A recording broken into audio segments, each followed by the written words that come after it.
Ang bid to save ko ay si Manel. Kasi kahit wala siya sa loob ng mansion is mataas yung sales niya. Sean, gamit na gamit siya when it comes sa performance and sa anong talents na meron siya, kasi alam ko natuturuan niya yung mga ibang content creators when it comes sa mga pagsasayaw.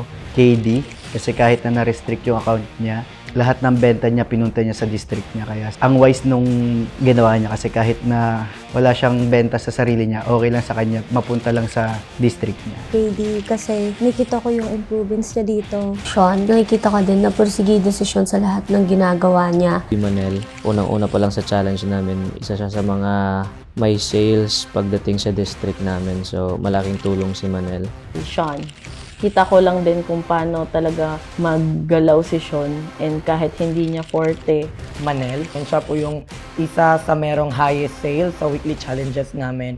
At kahit nasa labas siya, grabe pa rin yung ginagawa niya. Sean, I believe may maiaambag siya sa amin pagdating sa dancing skills. Si Hana, nakita ko yung pagiging competitive sa kanya. Si Red, kitang-kita ko kung paano siya mag-plot for his deliverables. Hindi lang basta-basta yung mga content sa pinuput out niya. Si Manel, since kahit nasa labas siya ng mansion last week, she was able to do her part na nakapagbenta pa rin siya among the 6. Siya yung may pinakamaraming benta.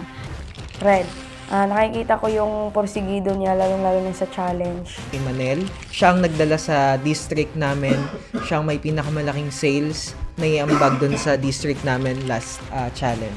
Manel, grabe yung effort niya last sa weekly challenge namin last week. Si Manel, nakikitaan ko siya ng mabuting leader, kasi lalo na sa pagbibigay ng mga ideas at magandang suggestions para mapabuti yung grupo. Sean, yung last week challenge yung sa t-shirt, nakikita ko yung effort niya. Si Manel, kasi kahit nasa labas po siya last week, nag-effort po siyang makabenta. Sean, syempre siya restricted siya pero nag-effort siya pumunta sa ibang social media platforms, gano'n. Si Ate Manel, and kasi nakikita ko din yung leadership niya dito, and nakikita ko kung gaano siya competitive din dito sa loob ng mansion. Si Sean, maunti pa lang po yung kumbaga days na dito sa loob, and nakita ko po agad kung grabe yung potential na meron siya. Bukod sa talent niya, marunong po siya sa tao, marunong siya sa bahay, marunong siyang makisama. Manel, kasi grabe po. Si Manel po yung taong grabe, yung social personality niya, maganda makisama.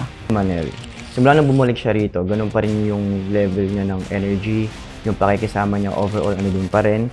Si Manel, talented po si Manel, and okay po yung attitude niya, yung presence niya, sobrang ramdam po dito sa loob. Si KD po, napakaganda ng napakaganda ng tandem namin tatlo ni Chandria.